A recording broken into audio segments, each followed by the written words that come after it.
Praise the Lord.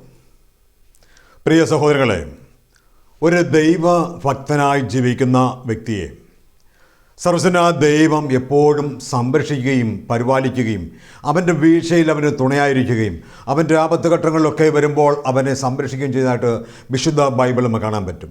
ഒരു ഭക്തനും നശിച്ചു പോകാൻ എൻ്റെ ദൈവം ഇടയാക്കത്തില്ല. ദൈവഭക്തനാണോ ആ ദൈവഭക്തനെ ദൈവം വളരെ ശക്തമായി പരിപാലിക്കുന്നത് കാണാൻ പറ്റും. അവന് വഴി നടത്തുന്നത് കർത്താവായിരിക്കും, അവന് ഉപദേശം കൊടുക്കുന്നത് കർത്താവായിരിക്കും, അവന് മുമ്പിൽ നിന്നും പിറകിൽ നിന്നും മുകളിൽ നിന്നും താഴെ എല്ലാം സംരക്ഷണം നൽകുന്നത് സർവ്വസനായ ദൈവമായിരിക്കും. അവനെന്ന് വെച്ചാൽ ശത്രു തൊടാതിരിക്കാൻ അവൻ്റെ ചുറ്റിലും ദൈവം അഗ്നി കൊണ്ടുള്ള വേലി കെട്ടി സംരക്ഷിച്ച് വഴി നടത്തുന്ന ഒരു കർത്താവിനെ നമുക്കറിയാം. അങ്ങനെയാണ് ഓരോ ദൈവഭക്തന്മാരെയും ദൈവം വഴി നടത്തിക്കൊണ്ടിരിക്കുന്നത്. കുറച്ച് നാൾ മുമ്പ് തമിഴ്നാട്ടിൽ ഞാനൊരു ശുശ്രൂഷയിൽ പോയപ്പോൾ അവിടെ ഒരു കുടുംബം വരാനിടയായി.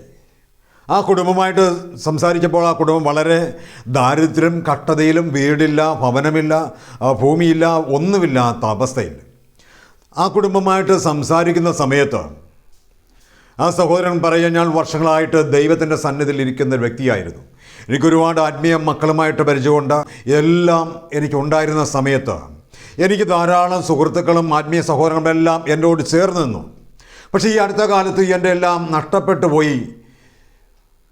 ഞാൻ ഇന്നൊരു ശൂന്യ അവസ്ഥയിലായിരിക്കുകയാണ്.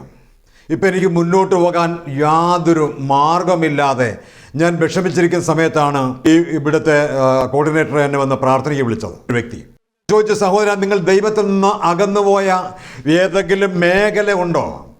അദ്ദേഹം പറഞ്ഞു, ഇതാണ് എല്ലാവരും പറയുന്നത്. എൻ്റെ ജീവിതത്തിൽ ഞാൻ ഇത്രയും വർഷങ്ങളായിട്ട് ദൈവത്തിൻ്റെ സന്നിധിയിലിരുന്നതാണ്. പക്ഷേ എൻ്റെ ജീവിതത്തിൽ ഒരു തെറ്റ് പറ്റി. ഒരു സാഹചര്യത്തിൽ എൻ്റെ ഒരു ജീവിതത്തിൽ ഒരു തെറ്റ് പറ്റി. ആ തെറ്റ് കണ്ടപ്പോൾ പലരും എന്നെ വിളിച്ചു പറഞ്ഞു, സഹോദരാ, ഇത് തെറ്റാണ്, ഇത് ചെയ്തുകൂടാന്ന് പറഞ്ഞപ്പോൾ തിരുത്താൻ തയ്യാറായി. അതിന് പരിഹാരവും ഞാൻ ചെയ്തു കഴിഞ്ഞു. ഇപ്പോഴെൻ്റെ ജീവിതത്തെ പരാജയം വന്നപ്പോൾ എല്ലാവരും പറയുന്നത്, നിൻ്റെ ആ പ്രവൃത്തിയാണ് നിന്നെ ഈ തകർത്ത് കളഞ്ഞത്, നിന്നെ നശിപ്പിച്ചത്, നിൻ്റെ വീടില്ലാതാക്കിയത്, നിനക്ക് ഉയർച്ചയില്ലാതാക്കിയത്, നിൻ്റെ എല്ലാം നഷ്ടപ്പെട്ടു പോയതിൻ്റെ. ഞാൻ അദ്ദേഹത്തോട് പറഞ്ഞു, നിങ്ങൾ തെറ്റ് ചെയ്തു, നിങ്ങൾ കർത്താവിൻ്റെ സന്നിധിയിൽ ഏറ്റു പറഞ്ഞു, അതിന് പരിഹാരം ചെയ്തു. പിന്നെ നിന്നെ ശിക്ഷിച്ച് നിന്റെ ചെയ്ത ഓരോ പ്രവൃത്തികളെ നോക്കി ഓരോ ദിവസവും എണ്ണി നിന്നെ നശിപ്പിച്ച് സന്തോഷിക്കുന്നൊരു ദൈവമല്ല നമ്മുടെ ദൈവം. നമ്മുടെ ദൈവത്തിൻ്റെ സന്നിധിയിൽ നിലവിളിച്ച് കർത്താവ് എനിക്ക് തെറ്റുപറ്റിപ്പോയെന്ന് പറഞ്ഞാൽ വചനം പറയുന്നു, പുതിയ നിയമത്തിൽ പറയുകയാണ്, അനുദപിക്കുന്നൊരു പാപിയെക്കുറിച്ച് സ്വർഗത്തിൽ വലിയ സന്തോഷം ഉണ്ടാകുമെന്ന് പറയുക. അപ്പോൾ ആ വ്യക്തിയെ കർത്താവിന് മാറോട് ചേർത്ത് കൂടെ കൊണ്ട് നടക്കുക അർത്ഥം. തെറ്റുപറ്റിയെന്ന് ഏറ്റു പറഞ്ഞാൽ ചേർത്ത് അർത്ഥം. നമുക്കറിയാം, ഇസ്രായേൽ ജനം മുഴുവൻ പാപം ചെയ്തു, ദൈവത്തിൻ്റെ സന്നിധിയിൽ തിന്മ പ്രവർത്തിച്ചു. അവർ തെറ്റ് ചെയ്ത് കഴിഞ്ഞപ്പോൾ അവർക്ക് മനസ്സിലായി, സർപ്പങ്ങൾ ഇറങ്ങി അവർ കൊത്തിക്കൊല്ലാൻ തുടങ്ങി. മോശയോട് എന്ന് പറഞ്ഞു, നിനക്കെതിരെ ദൈവത്തിനെതിരെ ഞങ്ങൾ പാപം ചെയ്തു പോയി, തെറ്റ് ഏറ്റു പറഞ്ഞു. കർത്താവ് അവരെ കൊന്നുകളഞ്ഞില്ല. ആ കൊല്ലുന്ന മരണകരമായ അവസ്ഥയിൽ നിന്ന് അവർ വിടുവിച്ചു, അവർ രക്ഷിച്ചതായിട്ട് നമുക്ക് കാണാൻ പറ്റും.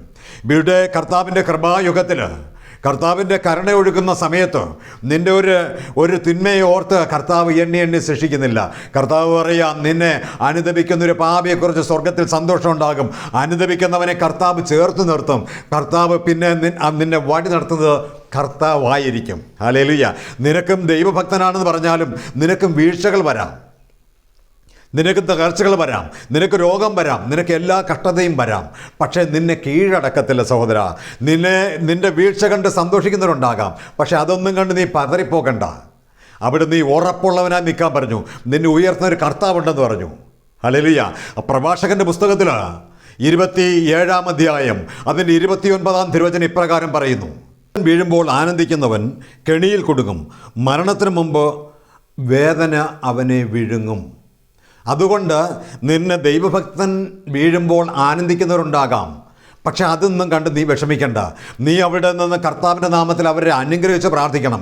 നിൻ്റെ കൂടെ ഉണ്ടായിരുന്നവർ, നിൻ്റെ ഉറ്റവരും നിൻ്റെ ആത്മീയ സഹോദരങ്ങളിൽ ലോക സഹോദരങ്ങളൊക്കെ ഉണ്ടാകാം, നിൻ്റെ കൂടെ ചേർന്ന് നടന്നവരുണ്ടാകാം. പക്ഷെ അവരൊക്കെ നിന്നെ വിട്ടുപോകും. അപ്പോൾ നീ അവരെ നോക്കി അവരെ നശിച്ചു പോകാൻ വേണ്ടി ഒന്നും പറയരുത്, അവരെ അനുഗ്രഹിക്കാൻ വേണ്ടി പ്രാർത്ഥിക്കണം. ഹല്ലേലൂയ. അവന് നാളെ എന്ത് സംഭവിക്കും നമുക്കറിഞ്ഞൂടാ. ദൈവം ഇവിടെ വചന ഇപ്രകാരമാണ് പറയുന്നത്. പക്ഷെ അവനൊന്നും വരാതിരിക്കാൻ വേണ്ടി നമ്മൾ പ്രാർത്ഥിക്കണം. ഹല്ലേലൂയ. ഇത് സ്വാഭാവികമാണ് സഹോദരങ്ങളെ. നമ്മളുടെ ജീവിതത്തിൽ സമ്പത്ത് ഉള്ളപ്പോൾ, നമ്മുടെ ആരോഗ്യമുള്ളപ്പോൾ, നമ്മുടെ കൂടെ കുറച്ച് കാര്യങ്ങളുള്ളപ്പോൾ അനേകർ നമ്മോട് ചേർന്ന് നിൽക്കാം. സുഭാഷിതം 19:4 വേറൊരു വചനം പറയുന്നുണ്ട്. അപ്പോൾ സമ്പത്ത് അനേകം പുതിയ സുഹൃത്തുക്കളെ, സ്നേഹിതന്മാരെ നേടുന്നു. ദാരിദ്ര്യം ഉള്ള സ്നേഹിതന്മാർ പോലും അകന്നു പോകുന്നു. കണ്ടോ, സമ്പത്ത് ഉള്ള സമയത്ത് പുതിയ സ്നേഹിതന്മാർ നിനക്ക് വന്നു ചേരും. പുതിയ ഒരുപാട് കൂട്ടുകെട്ടുണ്ടാകും, പുതിയ കാര്യങ്ങൾ നടക്കും. പല കാര്യങ്ങൾ നിനക്ക് ചെയ്യാൻ, മുന്നോട്ട് പോകാൻ നിനക്ക് അവർ വഴി കാണിച്ചു തരും. നിനക്കല്ലെങ്കിൽ നിനക്ക് അന്നേരം പുതിയ ജ്ഞാനവും അറിവൊക്കെ ലഭിക്കും. പുതു വഴികളെ നീ കണ്ടെത്തും. പക്ഷേ ദാരിദ്ര്യം വരുമ്പോൾ നിന്റെ കൂടെ ഉണ്ടായിരിക്കുന്നുവെന്ന് പറയുന്ന സഹോദരന്മാർ പോലും അകന്നു പോകും എന്ന് വിശുദ്ധ വചനം ഇവിടെ എഴുതിയിരിക്കുക. അതുകൊണ്ട് ഞാൻ പറയുന്നു, ദൈവഭക്തന് കഷ്ടതകളും ഞെരുക്കങ്ങളും വരും. എല്ലാവരും ഉപേക്ഷിച്ചു പോകും. നീ യേശുക്രിസ്തുവിനെ നോക്ക് സഹോദര. യേശുക്രിസ്തുവിൻ്റെ പീഡാനുഭവ കാലത്ത് കൂടെ ഉണ്ടായിരുന്നവർ, കൂടെ പോലും മരിക്കാമെന്ന് പറഞ്ഞവർ, നിന്നോടൊപ്പം മരിക്കാമെന്ന് പറഞ്ഞവർ പോലും അകന്നുപോയൊരവസ്ഥയുണ്ട്. യേശു പറയും, ഞാൻ ചുറ്റും നോക്കി, എന്നെ അറിയുന്നവരാരുമില്ലെന്ന് പറയാനിടയായി. എങ്കിൽ എന്നെ കേൾക്കുന്ന സഹോദരങ്ങളെ, നിങ്ങളുടെ ജീവിതത്തിൽ ഒരു ഞെരുക്കം വരുമ്പോൾ നിങ്ങൾ പതറിപ്പോകാതെ ആ ക്രിസ്തുവിലേക്ക് നോക്കിയിട്ട്, അവൻ എല്ലാവരും ഉപേക്ഷിക്കുമ്പോൾ അവൻ പറയുന്നൊരു വാക്കുണ്ട്, എല്ലാവരും നിന്നെ ഉപേക്ഷിച്ചാലും നിന്നെ തള്ളിക്കളഞ്ഞാലും ഞാൻ നിന്നെ ഒരു നാളും തള്ളിക്കളയുകയില്ല. യെശയ്യാ പ്രവാചകന്റെ പുസ്തകം 30-ാം അധ്യായം അതിൻ്റെ 19 മുതൽ 21 വരെയുള്ള വാക്യങ്ങൾ വായിക്കുമ്പം കാണാൻ പറ്റും. സിയോൻ ജനമേ, ഇനി നീ കരയുകയില്ല. സിയോൻ ജനമേ, ദൈവത്തിൻ്റെ സ്വന്തം ജനമേ, ദൈവത്തിൻ്റെ ഭക്ത, നീ ഇനി ഒരിക്കലും കരയുകയില്ല.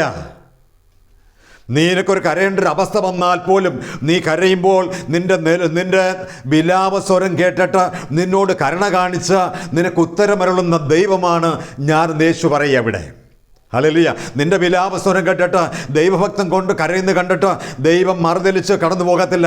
നിന്റെ പ്രവർത്തികളെ നോക്കി നിന്നെ എണ്ണി ശിക്ഷിക്കത്തില്ല. നീ കരയുമ്പോൾ നിന്റെ കൂടിരുന്ന് നിന്നെ ആശ്വസിപ്പിക്കും. നമുക്കറിയാം, ഏലിയായെ കൊല്ലുമെന്ന് പറഞ്ഞപ്പോൾ അവനൊരു മാടാമുൾച്ചയുടെ കീഴിൽ കിടക്കുമ്പോൾ അവരുടെ ദൈവം വന്നിട്ട് അവൻ്റെ അപ്പവും വെള്ളവും കൊടുത്ത് അവനെ പരിപോഷിപ്പിക്കുന്നൊരു ദൈവമാണ്. 40 ദിവസം അവനെ വീണ്ടും മരുഭൂമിയിലൂടെ നടത്തി കൊണ്ടുപോയൊരു ദൈവമാണ് നമ്മുടെ ദൈവം. അല്ലാതെ പെരുവഴിയിൽ ഉപേക്ഷിച്ച് കളഞ്ഞില്ല. അതുകൊണ്ട് ഇവിടെ പറയുക, നീ നിന്റെ വിലാപ സ്വരം കേട്ടിട്ട് നിനക്ക് ഉത്തരം ഞാൻ തരുമെന്ന് പറഞ്ഞു. മാത്രമല്ല, തുടർന്ന് വായിക്കുമ്പം കാണാൻ പറ്റും, നിനക്കൊരു വഴി തെറ്റുന്ന അവസ്ഥയുണ്ടാകാം. നീ ഇടത്തോട്ടോ വലത്തോട്ടൊക്കെ ലോകത്തിൻ്റെയോ ലോകമോഹങ്ങളിലോ ദ്രവ്യാഗ്രഹത്തിലോ ഒക്കെ നീ ഒരു പക്ഷേ പെട്ടുപോകുന്നൊരവസ്ഥ നിൻ്റെ ജീവിതത്തിലേക്ക് വരാം. പക്ഷേ അവിടേക്ക് നോക്കിയിട്ട് കർത്താവ് പറയും, ഇതാണ് വഴി, ഇതിലേ പോകുക എന്ന് ഒരു വഴി കാണിച്ചു തരുന്ന ഒരു ദൈവഭക്തനൊരു വഴി കാണിച്ചു തരുന്ന ദൈവമാണ് ഇസ്രായേലിൻ്റെ പരിശുദ്ധനായ ദൈവം. അവൻ പകുതി വഴിയിൽ ഉപേക്ഷിക്കത്തില്ല. നിനക്ക് വഴി കാണിച്ചു തന്ന് നിൻ്റെ കൂടെ നിന്ന് നിന്നെ സഹായിക്കും. അതുകൊണ്ടാണ് തുടർന്ന് വായിക്കുമ്പോൾ കാണാൻ പറ്റും, കഷ്ടതയുടെ അപ്പവും ക്ലേശത്തിൻ്റെ ജലവും തന്നാലും നിൻ്റെ ഗുരു നിന്നിൽ നിന്ന് അകന്നിരിക്കത്തില്ല. നിൻ്റെ നയനങ്ങൾ എപ്പോഴും ഗുരുവിനെ ദർശിച്ചു കൊണ്ടിരിക്കും. നിൻ്റെ നയനങ്ങൾ എപ്പോഴും ഗുരുവിനെ ദർശിച്ചു കൊണ്ടിരിക്കുകയാണെങ്കിൽ നിനക്ക് നീ പിന്നോട്ട് നോക്കേണ്ട കാര്യമില്ല. നിനക്ക് പിന്നിൽ നിന്നൊരു സ്വരം കേൾക്കും, ഇതാണ് വഴി, ഇതിലേ പോകുക എന്ന് പറഞ്ഞ് വഴി കാണിച്ചിരുന്ന ഒരു നല്ല ദൈവം നമ്മുടെ കൂടെ ഉണ്ടാകും. ഹല്ലേലൂയ.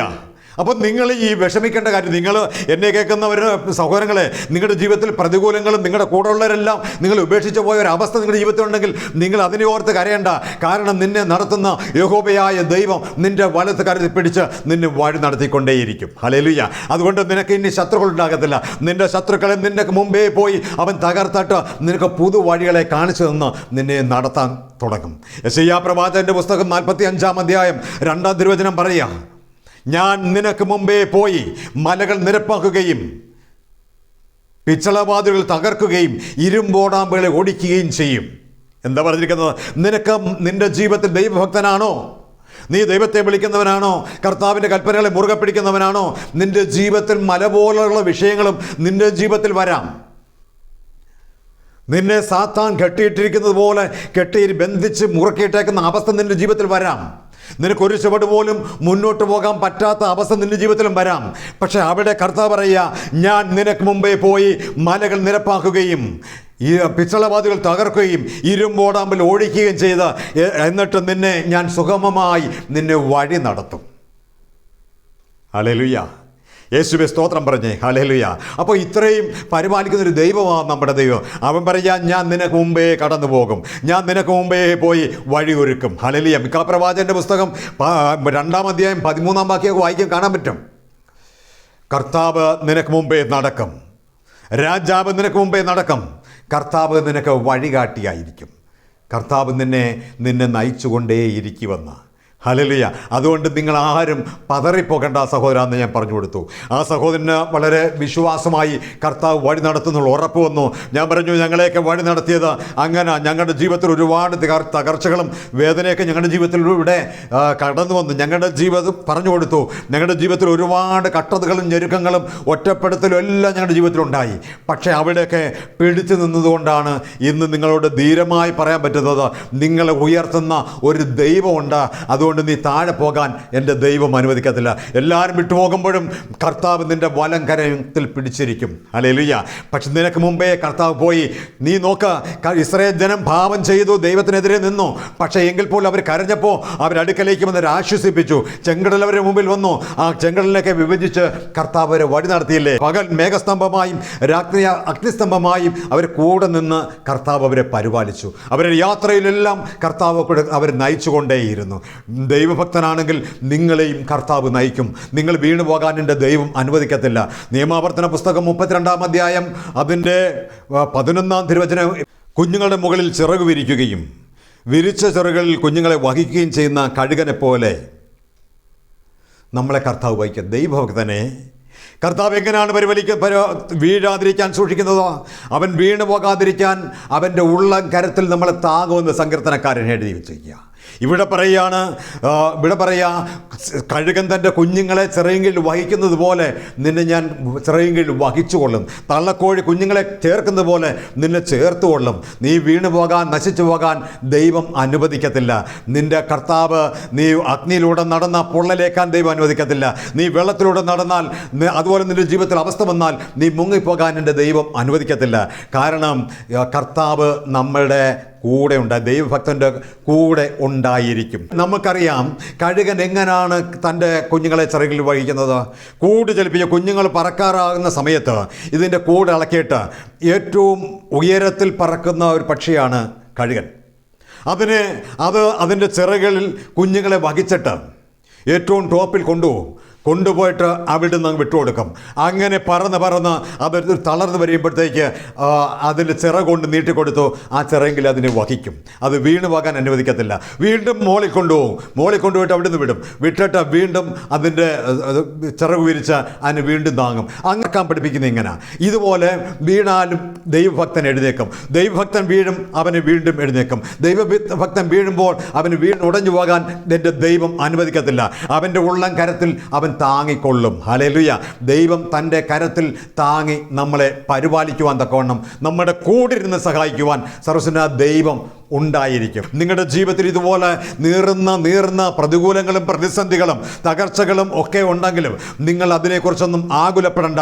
ആകുലത എല്ലായിടത്തും മാറ്റിയിട്ട് നീ പ്രകാശമാകുന്ന കർത്താവിലേക്ക് നോക്കി യാത്ര ചെയ്താൽ ഞാൻ പറയുന്നു, ഈ 2024 നിങ്ങളും അനുഗ്രഹിക്കപ്പെട്ടവരായി മാറും. ഹല്ലേലൂയ. യേശുവേ സ്തുതിക്കുന്ന കർത്താവെ സ്തോത്രം ചെയ്യുന്നു. ഹല്ലേലൂയ. അപ്പോൾ കർത്താവിൻ്റെ മക്കളെ അവിടുന്ന് നിന്നെ മുമ്പിൽ നിന്ന് വഴി നടത്തും, പിമ്പിൽ നിന്ന് നിനക്ക് ഉപദേശം നൽകി നിന്നെ വഴി നടത്തും. പകൽ മേഘസ്തംഭമായും രാത്രി അഗ്നിസ്തംഭമായും നിന്നെ വഴികാട്ടും കർത്താവ്. നീ വീണു പോകാതിരിക്കാൻ എൻ്റെ ഉള്ളം കയ്യിൽ നിന്നെ ഞാൻ താങ്ങും എന്നൊക്കെ പറഞ്ഞ് കർത്താവ് നിന്നെ വഴി നടത്തുമ്പോൾ സെഫാന്യയുടെ പുസ്തകത്തിൽ 3-ാം അധ്യായം 17-ാം വാക്യം പറയുക, നിൻ്റെ മധ്യേ നിൻ്റെ കൂടെ ഞാൻ ഉണ്ടായിരിക്കും. ഹല്ലേലൂയ. വീരയോദ്ധാവിനെ പോലെ ഞാൻ നിൻ്റെ കൂടെ വന്ന് നിന്നെ ഞാൻ സഹായിക്കും. നീ വീണു പോകാൻ ദൈവം അനുവദിക്കത്തില്ല. നിൻ്റെ കൂടെ നിനക്ക് പ്രതിസന്ധി വരുമ്പോൾ, നിനക്ക് പ്രതികൂലം വരുമ്പോൾ, എല്ലാവരും ഉപേക്ഷിച്ച് പോകുമ്പോൾ നീ പറയരുത് ഞാൻ ഒറ്റയ്ക്കായി പോയെന്ന് പറയരുത്. നീ ഒറ്റയ്ക്കായി പോയെന്ന് പറയുന്ന അവസ്ഥയിൽ, ഒറ്റയ്ക്കായി പോയെന്ന് ചിന്തിക്കുന്ന അവസ്ഥയിൽ ദൈവം നിന്നോട് കൂടിരുന്ന് നിന്നെ സഹായിക്കാൻ തക്കവണ്ണം ഇടയായിത്തീരും. കർത്താവിൻ്റെ ഭക്തന്മാരെ കർത്താവ് എങ്ങനെയാണ് വഴി നടത്തുന്നത്? 128-ാം സങ്കീർത്തനം പറയുക, കർത്താവിനെ ഭയപ്പെടുകയും അവിടുത്തെ വഴികളിൽ നടക്കുകയും ചെയ്യുന്നവൻ ഭാഗ്യവാനാണ്. കർത്താവിനെ ഭയപ്പെട്ട് അവൻ്റെ വഴിയിലൂടെ നടക്കുന്നവനാണ് ഭാഗ്യവാൻ. അവൻ്റെ ഭാര്യ ഭവനത്തിലെ മുന്തിരിവള്ളി പോലെയും അവൻ്റെ മക്കൾ മേശയ്ക്ക് ചുറ്റും ഒലിവുതകൾ പോലെയും ആയിരിക്കുമെന്നാണ് കർത്താവ് പറഞ്ഞിരിക്കുന്നത്. മാത്രമല്ല പറയുന്നത്, നീതിമാനാരാ? ഭർത്താവാരാ? നീതിമാൻ എങ്ങനെ? 92 സങ്കീർത്തനം അതിൻ്റെ 14 തിരുവചനം പറയാ, നീതിമാൻ പന പോലെ തഴയ്ക്കും. അപ്പോൾ നീതിമാനായ ഭർത്താവും മുന്തിരിവള്ളി പോലെയുള്ള ജീവിത പങ്കാളിയും ഒലിവ് തൈകളും മക്കളുമുള്ള കുടുംബം, ദൈവഭക്തിയിൽ വളരുന്ന കുടുംബത്തെക്കുറിച്ച് അവിടെ പറയുന്നത്. ദൈവഭക്തിയിലും ദൈവത്തെ ഭയപ്പെട്ടും കഴിയുന്ന കുടുംബത്തെ ദൈവം വളരെ ശക്തമായി വഴി നടത്തിക്കൊണ്ടിരിക്കും. അവനെ നോക്കി മറ്റുള്ളവർ പരിഹസിക്കുമ്പോൾ ഇന്ന് നിന്നെ നോക്കി പരിഹസിക്കും, നിന്നെ നോക്കി കളിയാക്കും. നിനക്ക് വീടില്ല, കൂടില്ല, കടക്കാരനാണ്, രോഗിയാണ്, നീ തളർന്നു പോയി, നീ ഇനി ഉയരത്തില്ലെന്ന് പറഞ്ഞ് നിന്നെ പരിഹസിക്കുന്നവരുടെ മുമ്പിൽ ഒരു നാളിൽ ഒരു ടൈം കഴിയുമ്പോൾ നിന്നെ ഉയർത്തുന്ന ഒരു ദൈവം നിന്നെ വലം കരം പിടിച്ച് നിന്നെ വഴി നടത്തിക്കൊണ്ടിരിക്കും. കർത്താവ് യേശുവേ സ്തോത്രം ചെയ്യുന്നു. ഹല്ലേലൂയ. നീ അതുകൊണ്ട് ദൈവഭക്തനായിരുന്നാൽ മതി. ദൈവത്തോട് നീ ഭക്തിയിലൂടെ നീ ഇടവിടാതെ പ്രാർത്ഥിച്ചും ദൈവത്തെ ആരാധിച്ചും മുന്നേറിയാൽ മതി. നീ ഒരിക്കലും വീണുടയാൻ എൻ്റെ ദൈവം അനുവദിക്കത്തില്ല. ഹല്ലേലൂയ. നിങ്ങൾ 2024 പറയണം, ഈ 2024 എൻ്റെ കടഭാരം പൂർണ്ണമായി മാറ്റിത്തരും. കടഭാരത്തിൽ നിന്ന് ഞാൻ കടം വാങ്ങിക്കുന്നവനല്ല, ഇനി കടം കൊടുക്കുന്നവനായി തീരുമെന്ന് നിങ്ങൾ പറയണം. നിങ്ങൾക്ക് വിശ്വാസമുണ്ട് പറയാൻ. നിങ്ങൾക്ക് വിശ്വാസമുണ്ടെങ്കിൽ ഇന്ന് പറയണം, ഈ 2024 അവസാനിക്കുന്നതിന് മുമ്പ് എൻ്റെ സകല കടഭാരവും മാറ്റി കർത്താവിൻ്റെ ഉയർത്തുമെന്ന് പറയണം. രോഗിയായി കിടക്കുന്ന മക്കൾ പറയണം, എനിക്ക് വേണ്ടി യേശു ക്രിസ്തു ക്രൂശിലേറി മരിച്ചത് എന്നെ രക്ഷിക്കാൻ വേണ്ടിയിട്ടാണ്. അവൻ്റെ രക്തത്താൽ എന്നെ വിലയ്ക്ക് വാങ്ങിയതാ. അവൻ്റെ മുറിവിൽ എനിക്ക് സൗഖ്യമുണ്ട്. അതുകൊണ്ട് ഇനി ഞാൻ രോഗിയല്ല, ഞാൻ രോഗത്തിൽ നിന്ന് സൗഖ്യം പ്രാപിക്കുമെന്ന് പറയണം. എത്ര വലിയ രോഗമായാലും എത്ര മാരകമായ രോഗമായാലും കർത്താവ് എന്നെ അതിൽ നിന്ന് വിടുവിക്കുമെന്ന് പറയണം. കുടുംബത്തിൽ സമാധാനമില്ലാതെ വിഷമിക്കുന്ന സഹോദരങ്ങൾ പറയണം, ഇല്ല, ഇന്നെനിക്ക് സമാധാനമില്ല, എന്നാൽ എൻ്റെ യേശുവിനെ ഞാൻ വിളിക്കും, ആ യേശുവിൻ്റെ വഴിയുടെ ഞാൻ നടക്കും. ഇന്ന് മുതൽ എന്നെ കേൾക്കുന്ന ഈ നിമിഷം മുതൽ ഞാൻ കർത്താവിൻ്റെ വഴിയുടെ നടക്കുന്നൊരു തീരുമാനമെടുത്തിട്ട് പോ. ഞാൻ പറയുന്നു, ഈ വർഷം അവസാനിക്കുന്നതിന് മുമ്പ് നിന്റെ വീട്ടിൽ സമാധാനം വന്നിരിക്കും. നീ അനേകം മക്കൾക്ക് ഇന്ന് നീ സമാധാനമില്ലാതെ വിഷമിക്കുന്നെങ്കിൽ നീ അനേകം മക്കൾക്ക് സമാധാനം നൽകുന്ന ഒരു വ്യക്തിയായി മാറും. ഹല്ലേലൂയ. യേശുവെ സ്തുതിക്കുന്നു, കർത്താവെ സ്തോത്രം ചെയ്യുന്നു. യേശുവിൻ്റെ നാമത്തിൽ നിങ്ങൾ ഇന്ന് അപമാനത്തിലാണോ? ഇന്ന് നിങ്ങൾ തള്ളിപ്പറച്ചിലാണോ? നിങ്ങൾക്ക് തള്ളിപ്പറഞ്ഞവരെല്ലാം നിന്നെ സ്നേഹിക്കുന്നൊരു കാലം വിദൂരമല്ല സഹോദരങ്ങളെ. നിന്നെ സ്നേഹിച്ച് നിന്നെ കൊണ്ടു നടക്കുന്ന ഒരു കാലം വിദൂരമല്ല. നിന്റെ ശത്രുക്കൾ പോലും നിനക്ക് മിത്രങ്ങളായി വരുന്ന ഒരു കാലം ഈ 2024 സംഭവിച്ചിരിക്കും. നിന്നെ എതിരെ പറഞ്ഞിരുന്നവർ, നിനക്കെതിരെ പിറപെറുത്തിരുന്നവർ, നിന്നെ തള്ളിപ്പറഞ്ഞവർ നിന്നോട് ചേർന്നിരിക്കുന്ന ഒരു സമയം വന്നു ചേരും. നീ ഇത് പ്രത്യാശിക്കണം. നീ പ്രത്യാശ വെച്ചാൽ, കർത്താവിലേക്ക് നോക്കി യാത്ര ചെയ്താൽ ഒരിക്കലും നീ കുലുങ്ങിപ്പോകത്തില്ല. കർത്താവ് 2024 നിങ്ങളെ ഉയർത്തിയിരിക്കും. അതുകൊണ്ട് നിങ്ങളെ സർവ്വശക്തനായ ദൈവം ഈ 2024 നിങ്ങളെ ഒരു മക്കൾ പോലും നശിച്ചു പോകാതെ, നിങ്ങൾ അനേകം മക്കൾ, ഇത് എന്നെ കേൾക്കുന്ന അനേകം മക്കൾ, എനിക്ക് പറയാൻ പറ്റും, നിങ്ങൾ വലിയ വലിയ സാക്ഷികളായി മാറും. ഇതൊരു നിങ്ങളുടെ മെസ്സേജ് നിങ്ങൾ ഹൃദയത്തിൽ സൂക്ഷിച്ചിട്ടോ. നിങ്ങൾ കേൾക്കുന്ന സമയത്ത് നിങ്ങൾ ഹൃദയത്തിൽ സൂക്ഷിച്ചു പോയി. ഇത് ജോഹി ഇങ്ങനെ ഇന്ന ഹാളിൽ നിന്ന് സംസാരിച്ചിട്ടുണ്ട്, ഇത് എൻ്റെ ജീവിതത്തിൽ ഞാൻ പ്രാപിച്ചെടുക്കും, അതിനുവേണ്ടി ഞാൻ ഒരുങ്ങും. ഇനി ഞാൻ തകർച്ചയുടെ കാലം പറയത്തില്ല, എന്നെ ഉയർത്തുന്ന കാര്യങ്ങളെ ഞാൻ പറയൂ. ഞാൻ നശിച്ചു പോകുന്ന പിശാചിൻ്റെ വാക്കുകൾ കേൾക്കത്തില്ല. എന്നെ ഉയർത്തുന്ന കർത്താവിൻ്റെ വഴിയിലൂടെ കടന്നു പോകും. ഞാൻ എന്നെക്കുറിച്ച് ഇന്ന് അപമാനം പറയുന്നവർ നാളെ എന്നെക്കുറിച്ച് മഹത്വപരമായ കാര്യം പറയുമെന്ന് നിങ്ങൾ വിശ്വസിക്കണം. ഹല്ലേലൂയ. എൻ്റെ കർത്താവ് നമ്മുടെ കൂടെ നമ്മളെ സഹായിക്കും. ഒരു മനുഷ്യനെ കുറിച്ച് ഒരുപാട് അപവാദം പറഞ്ഞു. പക്ഷേ അവനെ വിധിക്കാൻ കൊണ്ടുവന്നിരിക്കുന്ന പീലാത്തോസിൻ്റെ ഭാര്യ പറയാ, ഇവൻ നീതിമാനാണ്, അവൻ്റെ കാര്യത്തിൽ ഇടപെടരുത്. യേശുവിൻ്റെ വിലാപ്പുറത്ത് കുത്തിയ പടയാളി പറഞ്ഞു, ഇവൻ യഥാർത്ഥത്തിൽ നീതിമാനായിരുന്നു എന്ന് പറഞ്ഞു. അതുപോലെ നിന്നെക്കുറിച്ച്, ദൈവഭക്തനെക്കുറിച്ചും നിങ്ങളെക്കുറിച്ച്, ദൈവഭക്തരായ നിങ്ങളെക്കുറിച്ചും സർവ്വശക്തനായ ദൈവം പറയാൻ ഇടയാക്കും. നിങ്ങൾ വിശ്വസിക്കുന്നുവെങ്കിൽ ദൈവം നിങ്ങളുടെ കൂടിരിക്കും. നിങ്ങൾ 2024 അനേകം മക്കളുടെ മുമ്പിൽ സാക്ഷിയായി തീരാൻ സർവ്വശക്തനായ ദൈവം ഇടയാക്കും. എല്ലാവരെയും സർവ്വശക്തനായ ദൈവം അനുഗ്രഹിക്കട്ടെ.